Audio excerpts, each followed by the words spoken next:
कब्जे से रिलेटेड आपने बहुत सुनी होगी 12 साल वाली कहानी। बहुत इम्पोर्टेंट इन्फॉर्मेशन है। बात नहीं, ये तो अप्रूव्ड टाउनशिप है, यहाँ कौन कब्जा करता है? अरे भैया, जहाँ कॉन्फिडेंस होता है वहीं कॉन्फिडेंस ब्रेक होता है, जहाँ विश्वास होता है वहीं धोखा होता है। दोस्तों नमस्कार, अनदर व्यू पॉइंट में आप सबका स्वागत है। पिछले वीडियो में आपने देखा टाइटल से रिलेटेड फ्रॉड। टाइटल के बाद दूसरा जो सबसे खतरनाक सिचुएशन आती है, जो सबसे टेंशन वाली चीज़ है, वो है पोजेसन से रिलेटेड फ्रॉड। सब प्रॉपर्टी खरीद ली, रजिस्ट्री करा ली, सब कुछ हो गया, उसके बाद कब्जा कर लिया किसी ने। तो आज हम पोजीशन से रिलेटेड जो फ्रॉड्स होते हैं उनके ऊपर चर्चा करेंगे। बहुत इंपॉर्टेंट विषय है, जल्दी देखो। और जल्दी देखो का मतलब ये नहीं कि जल्दी बंद करो, पूरा वीडियो देखना भैया ध्यान से। कारण क्या मालूम कौन सी घटना इसमें जो मैंने एग्जांपल्स दिए हैं उनमें से कौन सा एग्जांपल आपके साथ हुआ हो, जो मैंने सॉल्यूशन दिए उनमें कौन सा सॉल्यूशन आप इस्तेमाल करते तो आप उस समस्या से बाहर निकल सकते थे बगैर ज़्यादा समय और धन व्यर्थ किए। और बाद में देखने का क्या फ़ायदा यार, जब हो जाएगी कोई घटना, जब कोई कब्जा हो जाएगा, आपके साथ ना हो, ईश्वर करे मेरे क्लाइंट्स के साथ ना हो, पर किसी जान पहचान वाले के साथ हो जाए। अगर आपने ये वीडियो पूरा देखा है तो आप उनको भेज सकते हैं, शेयर कर सकते हैं, सब्सक्राइब कर दीजिए चैनल, क्योंकि सीरीज़ ऑफ वीडियोज़ ऐसे विषयों पे आएंगी। अमूमन जिन टॉपिक्स को और जिन सॉल्यूशंस को मैं कवर कर रहा हूँ, यूट्यूब के किसी वीडियो में वो तरीके, वो सॉल्यूशंस नहीं बताए गए हैं। इसलिए आप इन वीडियोज़ को पूरा देखें, ध्यान से देखें और अभी इसी वक्त सब्सक्राइब करें। तो आइए चलते हैं पोजीशन से रिलेटेड प्रॉब्लम्स को समझने। दोस्तों इसमें पहला पॉइंट है वो फ्री होल्ड प्रॉपर्टियाँ जो शहरों, मोहल्लों और कस्बों में होती हैं। फॉर एग्जांपल जैसे आप ये मकान देख रहे हैं, इन्हीं के बीच में कोई प्लॉट खाली पड़ा है, आपने उसकी रजिस्ट्री करा ली, आप एयर डिफेंस में पोस्टेड हैं, आप पूना में हैं और ये लोकल लेवल पे, सपोज ये कानपुर की मैं एक घटना एग्जांपल देता हूँ, आप दूर कहीं पोस्टेड हैं, तो जिस सोसाइटी में आपने प्लॉट ले रखा है उसके आसपास के लोगों को जब मालूम चल जाता है कि ये प्लॉट 15 सालों से 20 सालों से खाली पड़ा है, इस पर कोई डेवलपमेंट नहीं हो रही, तो धीरे धीरे वो उस प्लॉट में, चूँकि उसमें बाउंड्री वॉल भी नहीं है, गेट भी नहीं लगा है, तो उस प्लॉट में धीरे धीरे पहले अपने पौधे लगाने शुरू करते हैं। फिर देखते हैं कोई ऑब्जेक्शन नहीं हो रहा, कोई रिश्तेदार आपका, केयर टेकर आपका आके ऑब्जेक्शन नहीं कर रहा, फिर वो धीरे धीरे अपनी गाड़ी खड़ी करनी स्टार्ट कर देते हैं। जब वो गाड़ी भी 5-6 महीने खड़ी रहती है, कोई ऑब्जेक्शन नहीं होता, तो उसमें गैरेज बना लेते हैं और भाई साहब हो गया कब्जा आपके प्लॉट में। ये कब्जे की शुरुआत इस तरह से होती है। पहले छोटा मोटा इंक्रोचमेंट होता है, ट्रेस पासिंग होती है, उसके बाद जब देखा गया कि कोई नहीं है केयर टेक करने वाला, तो वहाँ पे गैरेज बना लेते हैं या अपना सर्वेंट रूम बना लेते हैं। और उसके बाद भी जब कोई एक्टिविटी नहीं होती तो रातों रात किसी दिन बाउंड्री वॉल करा करके प्लॉट पे कब्जा हो जाता है। फिर आप आते हैं, साल 2 साल बाद आपको पता चलता है कि कब्जा हुआ, फिर आप कोर्ट कचहरी करते हैं, लंबा मुकदमा लड़ते हैं। अरे भैया क्यों इतनी लापरवाही?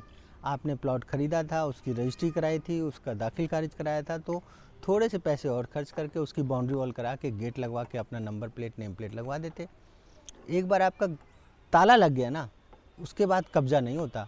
उसके बाद जब अगर कोई ताला तोड़ के कब्जा करता है तो पूरे मोहल्ले के बाकी लोगों को भी समझ में आता है और कोई ना कोई आपको इन्फॉर्मेशन ज़रूर दे देता है।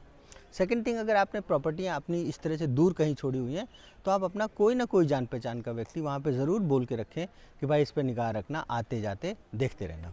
तो इस तरह से आप अपनी प्रॉपर्टी के इंक्रोचमेंट को और उसके ऊपर होने वाले कब्जे को बचा सकते हैं। मगर अगर हो ही गया है तो उसके क्या क्या उपाय हैं? अब मान लीजिए कब्जा हो ही गया है तो उसका फिर तरीका क्या है? How to get rid of those type of unsocial elements. अगर कब्जा हो गया, सबसे पहले आपने जिस बंदे से प्रॉपर्टी खरीदी है, सबसे पहले आप उसके ऑफिस में अप्रोच करें और उनको इन्फॉर्म करें कि भाई हमारे प्लॉट पे कब्जा हो गया।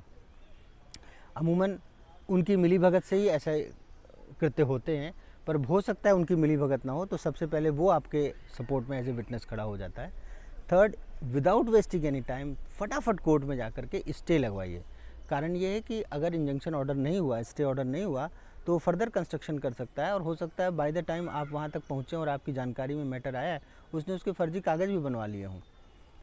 यहाँ तक कि हो सकता है कि कब्जा किसी और ने किया हो, पड़ोसी ने ना किया, उसने फर्जी कागज़ बना करके आगे बेच दिया और नेक्स्ट बायर ने आपकी प्रॉपर्टी में कब्जा किया।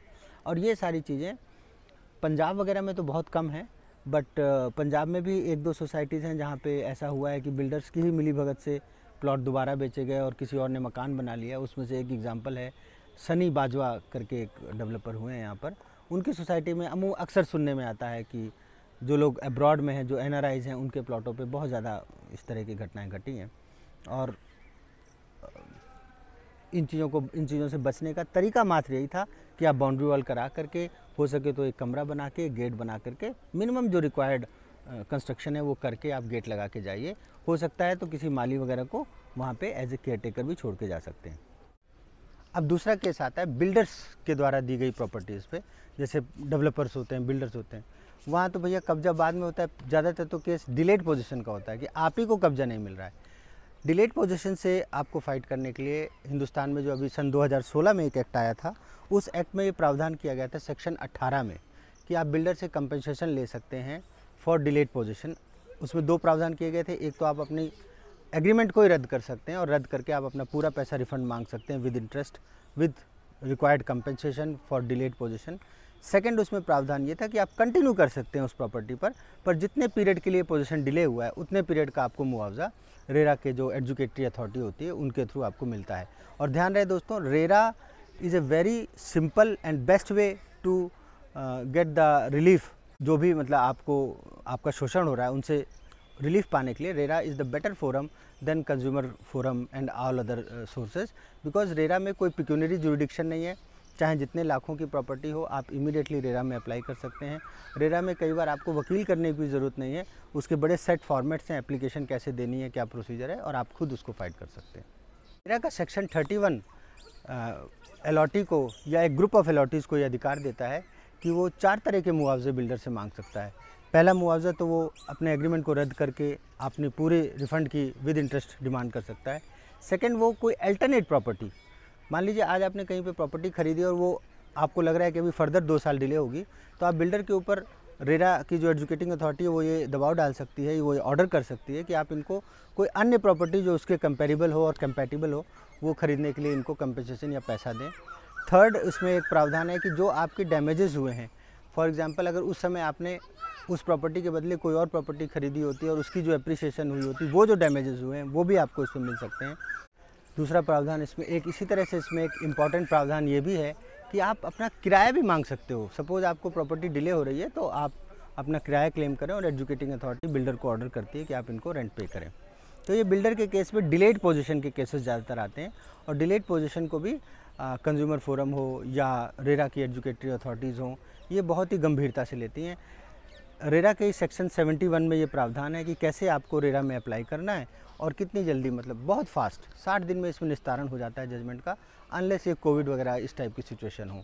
तो मेरे ख्याल से जानकारी आपके लिए, ख़ास तौर से उन लोगों के लिए जो बिल्डर्स की प्रॉपर्टीज़ खरीदते हैं, इसमें प्लॉट और फ्लैट, विलाज, ये सारी कैटेगरी कवर हो जाती हैं, क्योंकि लॉ जो है वो प्रॉपर्टी के ऊपर है, सेगमेंट्स के ऊपर नहीं है। रेरा बड़ा ही बैलेंस्ड एक्ट था। इसमें ना ही सिर्फ बायर्स को सिक्योर किया गया, इवन बिल्डर्स को भी सिक्योर किया गया, क्योंकि कई बार आपका पोजीशन आपकी सिचुएशन में बियॉन्ड योर कंट्रोल, जिनको हम फोर्स मेजर कहते हैं, उन कारणों से भी हो सकता है। फॉर एग्जांपल ये जब लॉकडाउन्स लगे तो 6-6 महीने 8-8 महीने लेबर, मटेरियल, इन सब चीज़ों की सप्लाई के इश्यूज़ रहे। तो उस केस में रेरा में ये भी प्रावधान है कि अगर किसी बिल्डर को मान लीजिए रेरा की फर्स्ट अथॉरिटी ने ऑर्डर किया है कंपनसेशन देने का, तो वो अप्रोच कर सकते हैं अपीलेट अथॉरिटी को, बट ये अप्रोच उनको 60 दिन के अंदर अपील करनी होती है और अपील करने में उनको 30% से लेकर के, जैसा वो अपीलेट अथॉरिटी बताती है, प्रॉपर्टी की वैल्यू का या जो कंपनसेशन का ऑर्डर हुआ है वो पैसा कोर्ट में जमा करना होता है। उसके बाद वो अपील सुनी जाती है और अगर बायर्स की एसोसिएशन की अपील अनरियलिस्टिक है, अनजेन्युइन है, तो डेफिनेटली बिल्डर को उसमें रिलीफ मिलता है। अब सबसे मज़ेदार, ये 12 साल की कहानी क्या है पोजीशन से संबंधित। आपने कई ऐसे वीडियोस देखे हैं जिसमें ये बताया गया है कि अगर किसी अचल संपत्ति पे 12 साल तक कोई आदमी काबिज़ है, किसी का कब्जा है, तो प्रॉपर्टी उसकी हो जाती है। अरे कमाल है यार, संपत्ति आपकी है, किसी को आपने यूज़ करने के लिए दी है, वो 12 साल रहे, 15 साल रहे, तो संपत्ति उसकी कैसे हो जाती है? लेकिन इसके ऊपर सुप्रीम कोर्ट की जजमेंट आ चुकी है, वाकई में संपत्ति उसकी हो जाती है अगर आप लापरवाह हैं तो। छोटी छोटी सी कुछ सावधानियां बरतनी है, संपत्ति कहीं नहीं जाती, वो आप ही की रहेगी। अब वो सावधानियां क्या हैं वो बड़े ध्यान से सुनिए। पहली चीज़, ये 12 साल का कब्जा अनइंटरप्टेड नहीं होना चाहिए। बीच में कभी आप 3 साल 4 साल बाद उससे पोजीशन लेकर के दूसरे व्यक्ति को पोजीशन दें, अगर वो कब्जा बीच में कभी इंटरप्ट हुआ है तो 12 साल का क्लेम वहीं रद्द हो जाता है। ये अनइंटरप्टेड पोजीशन होना चाहिए 12 साल का। सेकंड, ये बहुत खुल्लम खुल्ला होना चाहिए, मतलब आप कहीं बाहर रहते हैं पर आसपास के लोगों को सबको पता है कि इस प्रॉपर्टी को आप ही यूज़ कर रहे हैं, आप ही का इसमें राइट है। जनरली ये ब्लड रिलेशंस में और परिवारों में होता है, क्योंकि एक भाई कहीं बाहर रह रहा है, दूसरे भाई का मकान है या किसी रिश्तेदार ने उसके ऊपर मकान में वो रह रहे हैं कि चाचा तो चलो बाहर रहते हैं, हम इस मकान को प्रयोग कर रहे हैं, और प्रयोग करते करते अड़ोसी पड़ोसी उसी को मालिक मानने लगते हैं। तो अगर आसपास का माहौल सब लोग उसको मालिक मान रहे हैं तो 12 साल के बाद वो अपना मालिकाना क्लेम कोर्ट में एडवर्स पोजीशन का राइट क्लेम कर सकता है। इससे भी बचने का तरीका यह है कि जब आप कभी छुट्टी आते हैं या आप कभी अवकाश लेकर के उस प्रॉपर्टी के आसपास आते हैं तो आप पड़ोसियों से भी मिलिए, उनको भी बताइए कि भाई हमारा ध्यान रखना, रिश्तेदार हैं, यहाँ रहते हैं। सबको पता, अगर सबको पता है तो भी एडवर्स पोजीशन का क्लेम ख़त्म हो जाता है। इसी तरह से इसमें 5-6 ऐसे प्रोविज़न हैं एडवर्स पोजीशन को डिफाई, डिनाई, डिमोलिश करने के कि ये क्लेम नहीं बनता। उसके लिए आप हमारे इसके जो राइटअप है उसको ज़रूर पढ़ें। दोस्तों, कब्जे से रिलेटेड सिर्फ ये बहुत ही मतलब टेक्निकल इशू है, बहुत कॉमन इशू है। थोड़ी सी लापरवाही होने से ये प्रॉपर्टियों में कब्जा हो जाता है। मैं कई ऐसे बड़े मेगा टाउनशिप्स देख चुका हूँ।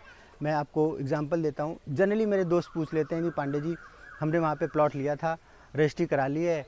कई तो इतने लापरवाह हैं कि रजिस्ट्री भी नहीं कराते, वो पोजीशन ले लेते हैं, एग्रीमेंट को नोटराइज करा लेते हैं, मकान बना लेते हैं साहब, रजिस्ट्री नहीं कराते। तो चलो उन्होंने कब्जा ले लिया, वो कब्जे के बेस में अपने टाइटल को बचाए रखना चाहते हैं। हालांकि वो टाइटल डिफेक्टिव होता है। अगर उसकी रजिस्ट्री नहीं है, म्यूटेशन नहीं है, तो वो टाइटल 100 कब्जे और नोटराइज एग्रीमेंट के बेस पे आप प्रॉपर्टी को बेच नहीं सकते, ना उस पर कोई लोन ले सकते हैं, कोई बैंक उसमें फंडिंग नहीं करता।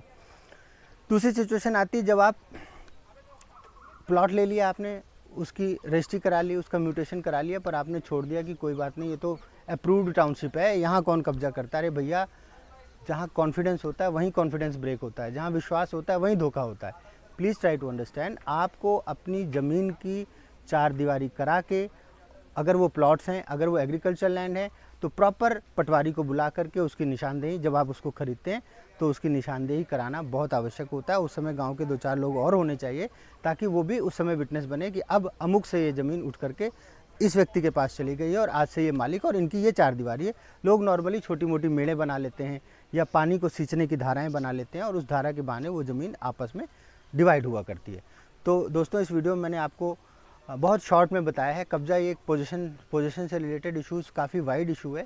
इसमें हो सकता है मेरे सीरीज़ ऑफ वीडियोज़ और भी आएँ, बट अभी आपको जो मेनली इम्पॉर्टेंट है कि आप जानकारी से रिलेटेड, जो जानकारियाँ मैं आपको इस सीरीज़ में दे रहा हूँ, जो प्रॉपर्टी से रिलेटेड फ्रॉड्स हैं, वो जानकारियाँ आपको अमूमन जनरली यूट्यूब के किसी वीडियो में नहीं मिलेंगी। इसलिए आप हर एक वीडियो को आपका बहुत ध्यान से देखना आवश्यक है और हर एक वीडियो देखना, क्योंकि कोई वीडियो मिस ना हो, उसके लिए आपको ज़रूर सब्सक्राइब कर देना चाहिए। अभी अगर नहीं किया तो इसी वक्त कर दीजिए। छोटा सा बटन होता है लाल में, बस टच करना होता है। आलस किस बात का है, टच करो। Very good, thank you very much. Subscribe कर दिया, अब इसको शेयर करें, लाइक करें और अगले वीडियो का इंतज़ार करें। बहुत टेक्निकल विषय है। जो भी इन तरह की समस्याओं से परेशान है उनको मोस्ट वेलकम है, वो आएँ। हमारा काम है समाज में धीरे धीरे जब हम इन चीज़ों से फाइट करेंगे तो लोगों के ब्लड से, खून से हमें ये मानसिकता से ये चीज़ हटानी है कि जो चीज़ आपकी है वो आपकी है, जो दूसरे की है वो आपकी नहीं है। उसको उस पर कब्जा करना या उसके बारे में ऐसा कुछ सोचना, it's a bloody not only a crime, it's a sin, वो एक पाप है, नहीं करना चाहिए। थैंक यू वेरी मच, धन्यवाद।